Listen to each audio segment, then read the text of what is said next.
സ്തോത്രം. ദൈവം നിങ്ങളെ ധാരാളമായിട്ട് അനുഗ്രഹിക്കട്ടെ. അപ്പോസ്തല പ്രവൃത്തി 1-ാം അധ്യായം സ്തോത്രം അതിൻ്റെ 14-ാമത്തെ വാക്യം നിങ്ങളൊന്ന് വായിച്ചു നോക്കിയാൽ അവിടെ എഴുതിയിരിക്കുന്നത് ഇങ്ങനെയാണ്: അവർ ഒരുമനപ്പെട്ടിരുന്നു, ഒരുമിച്ച് നിന്നു. നമ്മൾ സ്തോത്രം മത്തായി, മാർക്കോസ് എല്ലൊക്കെ വായിക്കുമ്പോൾ ശിഷ്യന്മാരുടെ ഒരു മനസ്സോടെ നിൽക്കുന്നതായിട്ട് കാണാൻ പറ്റിയിട്ടില്ല. ഞങ്ങൾക്ക് എന്തത് ചെയ്യാൻ പറ്റിയില്ല, ഞങ്ങൾക്ക് ഇത് ചെയ്യാൻ പറ്റിയില്ല, ഞങ്ങളിൽ ആര് വലിയവൻ, ഇങ്ങനെയൊക്കെ ഉണ്ട്.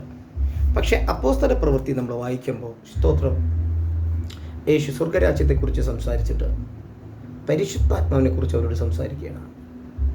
നിങ്ങൾ എന്നോട് കേട്ട വാഗ്ദത്തത്തിനായി കാത്തിരിക്കും. നമുക്കിതൊക്കെ നന്നായിട്ട് അറിയാം, കാരണം നമ്മൾ വചനം വായിക്കുന്നവരാണ്. അതൊരു തെറ്റായിട്ടല്ല സ്തോത്രം ഞാൻ നിങ്ങളോട് സംസാരിക്കാൻ ആഗ്രഹിക്കുന്നത്. ശ്രദ്ധിച്ച് കേട്ടോ, പരിശുദ്ധാത്മാവ് ഇല്ലാതെ നമുക്കൊന്നും ചെയ്യാൻ പറ്റത്തില്ല. സ്തോത്രം. പരിശുദ്ധാത്മാവും നമ്മളുമായിട്ടുള്ളൊരു കൂട്ടായ്മ അത് വലുതാണ്, അത് ചെറുതല്ല.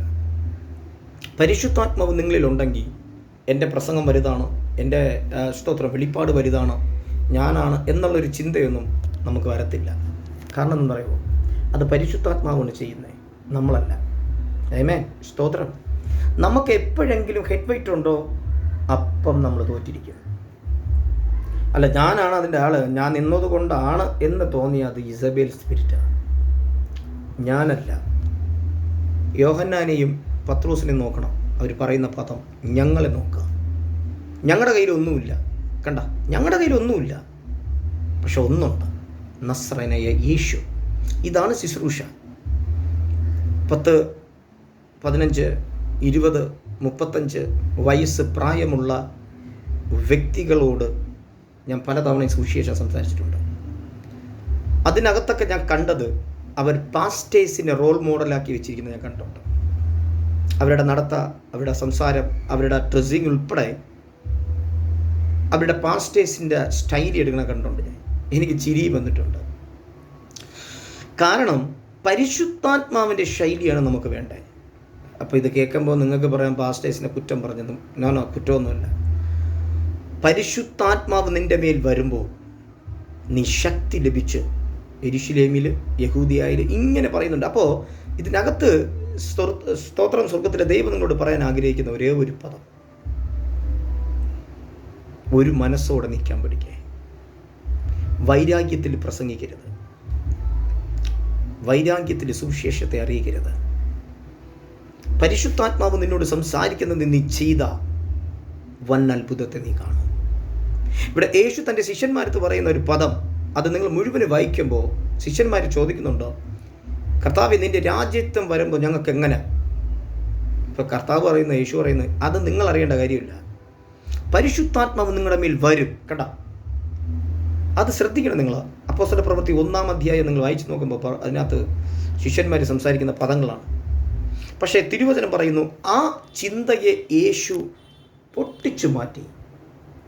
എന്നിട്ട് പരിശുദ്ധാത്മാവെന്ന കാര്യസ്ഥന് വേണ്ടി കാത്തിരിക്കാൻ ദൈവം യേശു അവരെ രൂപാന്തരപ്പെടുത്തി എടുത്തപ്പോഴാണ് തിരുവചനം പറയുന്നത്, അവർ ഒരുമനപ്പെട്ട് ദിനം തോറും അവർ ഒരുമിച്ച് നിന്നു. ദിനം തോറും അവർ ഒരുമിച്ച് നിന്നു. ഒരേ വിഷയത്തിനകത്തിരുന്നപ്പോൾ സാത്താൻ എന്തുകൊണ്ട് അവിടെ കലക്കത്തെ കൊണ്ടുവന്നില്ല? ആ മാളിക മുറിയെക്കുറിച്ച് ഒരു വ്യക്തിക്ക് പോലും അറിഞ്ഞുകൂടെന്നല്ല, എല്ലാവർക്കും അറിയാം. പക്ഷെ പരിശുദ്ധാത്മാവ് എപ്പോൾ അവിടെ വന്നു, ആയിരക്കണക്കിന് ജനങ്ങൾ ആ മാളിക മുറിയിലേക്ക് ശ്രദ്ധ വെച്ച്. അതുവരേക്കും ചുരുക്കം പേര്, 120 പേര്. സ്തോത്രം. ഹല്ലേലൂയ. എന്തുകൊണ്ട് സ്തോത്രം സാത്താൻ അതിനകത്ത് ഇറങ്ങി അവരെ തെറ്റിപ്പിച്ചില്ല?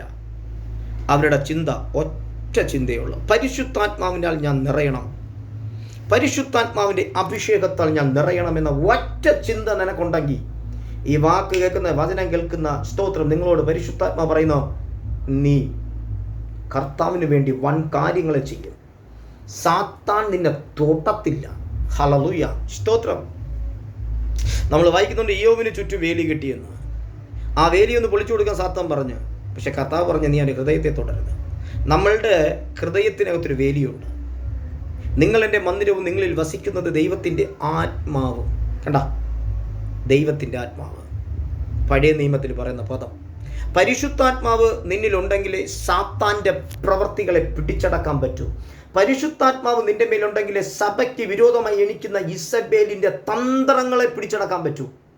ഹല്ലേലൂയ. നിന്റെ മാനുഷിക ബുദ്ധിയിലാണ് നിങ്ങൾ പോകുന്നതെങ്കിൽ നിങ്ങൾ തോറ്റിരിക്കും. ഒരു മാറ്റവും ഇല്ല, ഉറപ്പായിട്ടും പറയാം, തോറ്റിരിക്കും. ഇവിടെ തിരുവചനം പറഞ്ഞ അഭിഷേകത്തിന് വേണ്ടി അവർ കാത്തിരുന്നപ്പോൾ പിളർന്നിരിക്കുന്ന അഗ്നി നാവുകൾ അവർക്ക് പ്രത്യക്ഷമായി. നമ്മളിൽ എത്ര പേര് അന്യഭാഷയിൽ മണിക്കൂറോളം സംസാരിക്കും? അവർ ദൈവത്തോട് തൻ്റെ മർമ്മങ്ങളെ സംസാരിച്ചുവെന്ന് പൊതുജനം കേട്ടെന്നാണ് അപ്പോസ്തല പ്രവൃത്തിയിൽ പറയുന്നത്. ആ പൊതുജനത്തിൻ്റെ ഇടയിൽ നിന്ന് പറയുന്നത് ഇവർ പുതുവീഞ്ഞ് കുടിച്ചിട്ടാണ് ഇങ്ങനെ സംസാരിച്ചെന്ന് പറഞ്ഞു.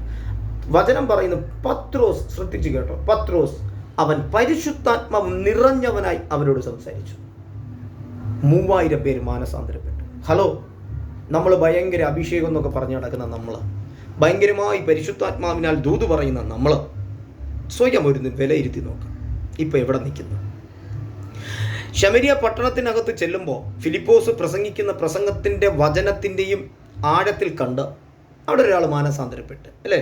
പക്ഷെ പത്രോസ് അവിടെ ചെന്നപ്പോൾ പരിശുദ്ധാത്മാവ് നിറഞ്ഞവനായി കണ്ടപ്പോൾ വിലക്കി വാങ്ങിക്കാൻ ചോദിച്ചു. ഞാൻ പറഞ്ഞതിൻ്റെ അർത്ഥങ്ങളൊക്കെ നിങ്ങൾക്ക് മനസ്സിലാവണമെന്നോ? സ്തോത്രം, ആമേൻ.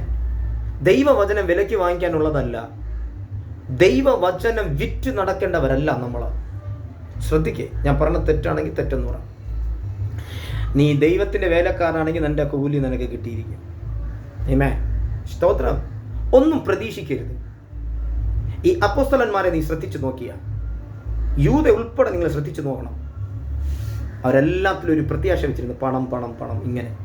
പക്ഷേ അപ്പോസ്തല പ്രവൃത്തി നിങ്ങൾ വായിച്ച് അകത്തോട്ട് കയറി വന്നപ്പോൾ പത്രോസ് പറയുന്നു, വെള്ളിയും പൊന്നും ഞങ്ങളുടെ കയ്യിലില്ല. എന്നാൽ വെള്ളിയും പൊന്നും ഒക്കെ അവരുടെ കയ്യിലുണ്ട്. കാരണം ആ സഭ അങ്ങനെയാണ് നടന്നുകൊണ്ടിരിക്കുന്നത്. മനസ്സിലാവുന്നുണ്ടോ? അത് അപ്പോസ്തല പ്രവൃത്തി വായിച്ച് ആഴത്തിലേക്ക് ഇറങ്ങണം, എങ്കിലേ പഠിക്കാൻ പറ്റും. പക്ഷേ ഇവിടെ പത്രോസും യോഹന്നാനും പറയുന്നു, ഞങ്ങൾക്കതില്ല, പക്ഷെ ഒന്നുണ്ട്, നസ്രയനായ യേശു. കണ്ട, എന്നിട്ട് പറയണം, ഞങ്ങളെ നോക്കാം. ഇന്ന് എത്ര പാസ്റ്റേഴ്സ് അങ്ങനെ പറയും, ഞങ്ങളെ നോക്കാൻ. ഇന്ന് പാസ്റ്റേഴ്സ് എല്ലാം ദൈവമായിട്ടാണ് നിൽക്കുന്നത്. ആ ദൈവം, എനിക്ക് ചിരി വരും. ഇപ്പം ഞാനൊക്കെ ഒത്തിരി സ്ഥലങ്ങളിൽ പോകുന്നവന്മാരാണ്. ഞാനൊക്കെ അവരുടെ കൂടത്തിൽ ചിരിച്ച് നിൽക്കും. ദൈവമല്ല, ദൈവം യേശു മാത്രമേ ഉള്ളൂ. ഈ പറയുന്നത് മനസ്സിലാക്കുക. പരിശുദ്ധാത്മാവെന്ന കാര്യസ്ഥൻ നിൻ്റെ മേൽ വരാൻ തടസ്സം നിൽക്കുന്നത് വേറെ ആരുമില്ല, നീയാ. നിൻ്റെ സ്വഭാവം, നിൻ്റെ സംസാരം, നിൻ്റെ ചിന്താഗതി. മറ്റൊരു വ്യക്തി അഭിഷേകത്താൽ നിറയുമ്പോൾ ഒരു ശകുനായി മാറരുത്. തെറ്റാണത്. ഹല്ലേലൂയ. കൈത്താങ്ങൽ കൊടുത്ത് അവനെ മുമ്പിലോട്ട് കൊണ്ടുവരണം. അല്ലാതെ അവനെ കുറ്റപ്പെടുത്തി, കുറ്റം പറഞ്ഞ് അതാണ് ഇതാണെന്ന് പറഞ്ഞ് മറ്റുള്ള പാസ്റ്റേഴ്സിൻ്റെ അടുത്ത് പറഞ്ഞ് അവനെ ഇൻസൾട്ടിങ് ചെയ്യരുത്. കാരണം നീ സംസാരിക്കുന്നതെല്ലാം യേശു അറിയുന്നുണ്ട്. ഞാൻ സംസാരിക്കുന്നതും ചിന്തിക്കുന്നതും യേശു അറിയുന്നുണ്ട്. അത് മറന്നു പോകരുത്. നിൻ്റെ മേൽ പരിശുദ്ധാത്മാവ് വരാൻ തടസ്സം എന്തെന്ന് നീ ആദ്യം കണ്ടുപിടി. ഹല്ലേലൂയ. പരിശുദ്ധാത്മാവ് നിൻ്റെ മേൽ വന്നാൽ, ആ ശക്തി ലഭിച്ചാൽ നീ മറ്റുള്ളവർക്ക് ഈ അഭിഷേകത്തെ കൊടുക്കാൻ പറ്റും.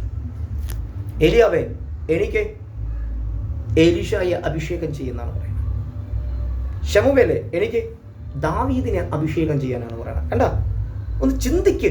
നിന്റെ മേൽ പകർന്ന അഭിഷേകം മറ്റുള്ള രാജ്യങ്ങൾക്കും മറ്റുള്ള ജനങ്ങൾക്കും മറ്റുള്ള വിശ്വാസികൾക്കും നിന്റെ സഭയിലുള്ള വ്യക്തികൾക്കും കൊടുക്കണം. അല്ലാതെ അവൻ വളർന്ന് അവനെ ഇനി ചർച്ചിൽ നമ്മളൊരു നോട്ടം വയ്ക്കണം, ഇന്നലെ വന്ന പയ്യനാണ്, ശ്രദ്ധിക്കണം, സമയമായി, ഇങ്ങനെയൊന്നും ആക്കരുത്. ആത്മാവിൽ അവനെ വളർത്തണം. തീമത്തിയോസ് പൗലൂസിനോട് കൂടെ പോകാൻ പൗലൂസ് ഭയങ്കര ആഗ്രഹമുണ്ടെന്നായിരുന്നു പറഞ്ഞത്. ഞാൻ പറഞ്ഞതിൻ്റെ അർത്ഥം, അവർ ഒരുമിച്ച് നിന്നപ്പോൾ ഒരു സാത്താനും ആ മാളിക മുറിക്കകത്ത് കയറി വന്നില്ല. ഒരു ശിഷ്യന്മാരെ പോലും സാത്താൻ പിടിച്ചില്ല. എന്ത് കാരണം? നിങ്ങൾ കണ്ടുപിടിക്ക്. ഈ വചനത്താൽ ദൈവം നിങ്ങൾ ഉറപ്പിക്കട്ടെ. പരിശുദ്ധാത്മാവിനാൽ നിറയെ പുതുഭാഷകളിൽ സംസാരിക്കേ. ദൈവത്തിൻ്റെ വചനത്തിൻ്റെ കീഴിലിരിക്കെ. ശത്രുവിനോട് പോരാണ്. മനുഷ്യനോടല്ല, പാസ്റ്റേഴ്സിനോടല്ല, വിശ്വാസികളോടല്ല. നിന്നെ തെറ്റിക്കുന്ന സാത്താനോട്, നിന്നെ വഞ്ചിക്കുന്ന സാത്താനോട് നീ അഭിഷേകത്താൽ ഇറങ്ങിയാലേ ജയിക്കാൻ പറ്റും. സ്തോത്രം. ഈ വാക്കുകളാൽ, വചനങ്ങളാൽ ദൈവം നിങ്ങളെ ധാരാളമായി അനുഗ്രഹിക്കട്ടെ, ഉറപ്പിക്കട്ടെ. സ്തോത്രം. ദൈവം അനുഗ്രഹിക്കട്ടെ. ആമേൻ.